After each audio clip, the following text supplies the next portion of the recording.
नमस्कार, मैं हूं विनोद महला। आप देख रहे हैं दा मुद्दा। हरियाणा की सियासी जमीन में अपनी जगह बनाने के लिए आम आदमी पार्टी ने कांग्रेस के साथ समझौता किया और कुरुक्षेत्र संसदीय क्षेत्र से चुनाव लड़ा, लेकिन आम आदमी पार्टी यहां जीत हासिल नहीं कर पाई और भारतीय जनता पार्टी के प्रत्याशी नवीन जिंदल 29,021 वोटों से जीते हैं। हरियाणा के अंदर किसी भी पार्टी की यह दूसरी सबसे छोटी हार है। मोहनलाल बड़ोली भारतीय जनता पार्टी के प्रत्याशी सोनीपत से हैं और वो भी 21,000 के करीब वोटों से हारे हैं। सबसे छोटी हार हरियाणा में उनकी हुई है। जहाँ तक की बात करें कुरुक्षेत्र संसदीय क्षेत्र की, इस दफ़ा इस क्षेत्र में जनता ने चुनाव लड़ा, लेकिन फ़ायदा आम आदमी पार्टी के सुशील गुप्ता उसका उठा नहीं पाए हैं। देखिए तो जनता ने सुशील गुप्ता को वोट देने में कोई कमी नहीं रखी। 5,42,175 वोट जहाँ नवीन जिंदल को मिले हैं, वहीं दूसरे नंबर पर 5,13,154 वोट सुशील गुप्ता को हासिल हुए हैं। अभय सिंह चौटाला ने यहाँ सबका खेल खराब किया और सबका क्या सुशील गुप्ता का खेल खराब किया। 78,708 वोट अभय सिंह चौटाला को मिली है और उम्मीद की जा रही थी कि अभय सिंह चौटाला इसी आंकड़े के आसपास रहेंगे और उतने ही रहे हैं। जहाँ तक की बात करें, अब सवाल खड़ा होता है कि सुशील गुप्ता यहाँ से कम मार्जिन से चुनाव क्यों हारे, कहाँ पर कमी रही। दरअसल सुशील गुप्ता यहाँ से चुनाव जीत सकते थे, लेकिन कहीं ना कहीं कमी उनकी अपनी भी दिखाई दी है। दरअसल हमने एक वीडियो में यह भी बताया था शुरुआती तौर पर, सुशील गुप्ता यहाँ चुनाव लड़ने के लिए कुरुक्षेत्र जरूर आए हैं, लेकिन कुरुक्षेत्र के लोगों पर उन्होंने कॉन्फिडेंस नहीं जिताया। जो प्रमुख लोग चाहे अपनी पार्टी के हो या फिर कांग्रेस के हो, उन पर विश्वास ना जताकर सुशील गुप्ता ने अपनी जो दिल्ली से टीम लेकर आए थे उन पर भरोसा जताया। चुनाव की पूरी जो मैनेज थी वो सुशील गुप्ता के दिल्ली के आदमियों के पास थी।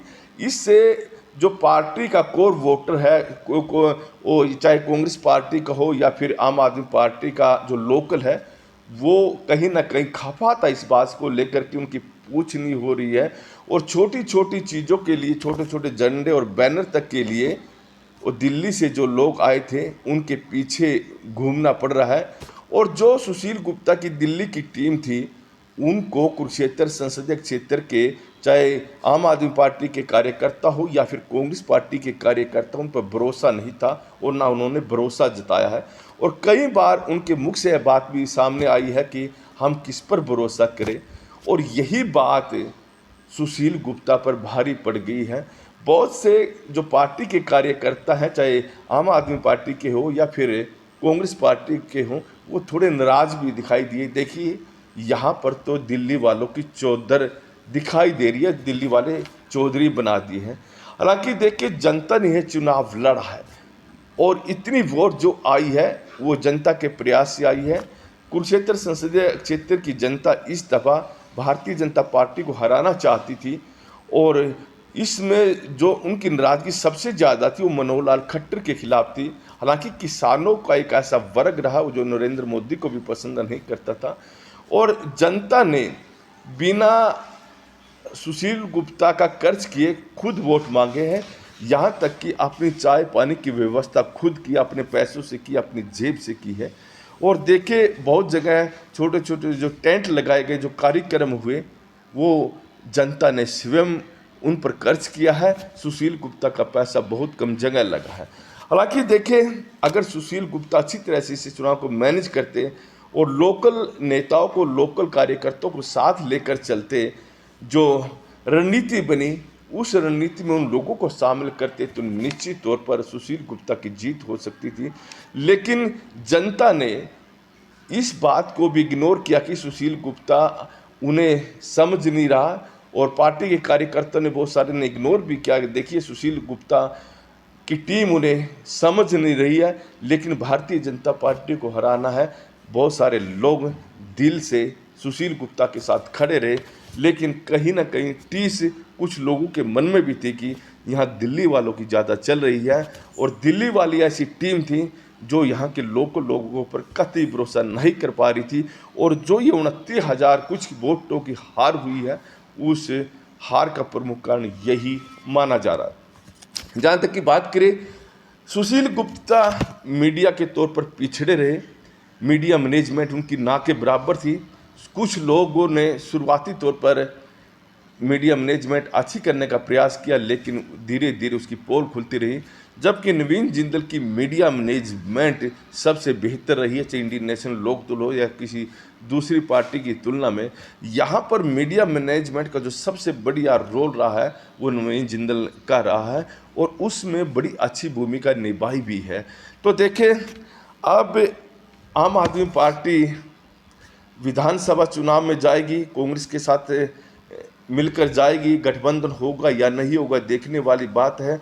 लेकिन एक कांग्रेस के कार्यकर्ताओं में एक बात घूम रही थी, कुछ जो एक्टिव कार्यकर्ता हैं उनके दिमाग में यह बात घूम रही थी कि हो सकता है कि आम आदमी पार्टी के साथ उनकी पार्टी का कोई समझौता विधानसभा चुनाव में ना हो।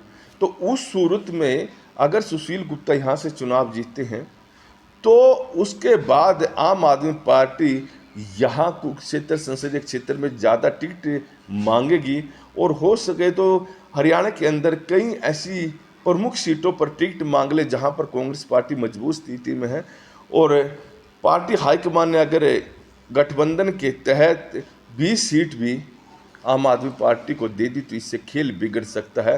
तो भविष्य को देखते हुए कांग्रेस के कुछ कार्यकर्ताओं ने यहाँ सुशील गुप्ता के लिए वोट मांगने की बजाय दीपेंद्र हुड्डा के लिए रोहतक में वोट मांगी, और कुमारी शैलजा के लिए सिरसा में जाकर वोट मांगी।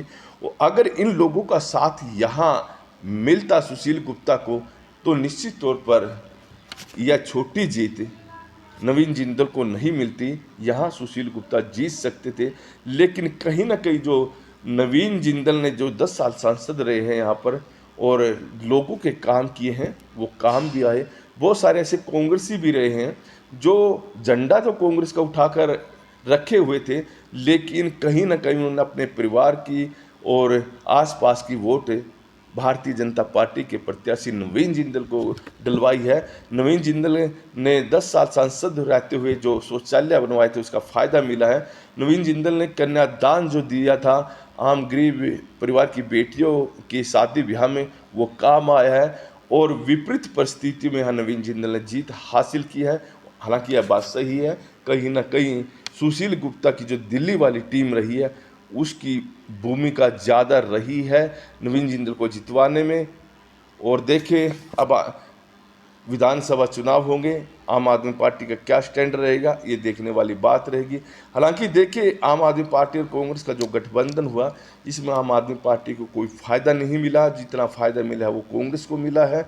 और देखिए तो कांग्रेस और आम आदमी पार्टी पंजाब में आमने सामने लड़ रही थी, तो वहाँ पर आम आदमी पार्टी को बड़ा नुकसान हुआ है हालांकि, और इसका मैसेज यही था कि आम आदमी पार्टी बाहर गठबंधन में लड़ रही है और यहाँ पर लड़ नहीं रही। वहाँ पर कांग्रेस 7 सीट जीतकर सबसे ज़्यादा सीट जीतने वाली पार्टी बनी। देखिए तो दिल्ली में भी इन दोनों के गठबंधन का कोई फ़ायदा नहीं हुआ। हरियाणा में निश्चित तौर पर आम आदमी पार्टी को खाते में अच्छी वोट मिली है, लेकिन कहीं ना कहीं 9 लोकसभा में आम आदमी पार्टी के कार्यकर्ताओं ने कांग्रेस की जीत में बड़ी भूमिका निभाई है।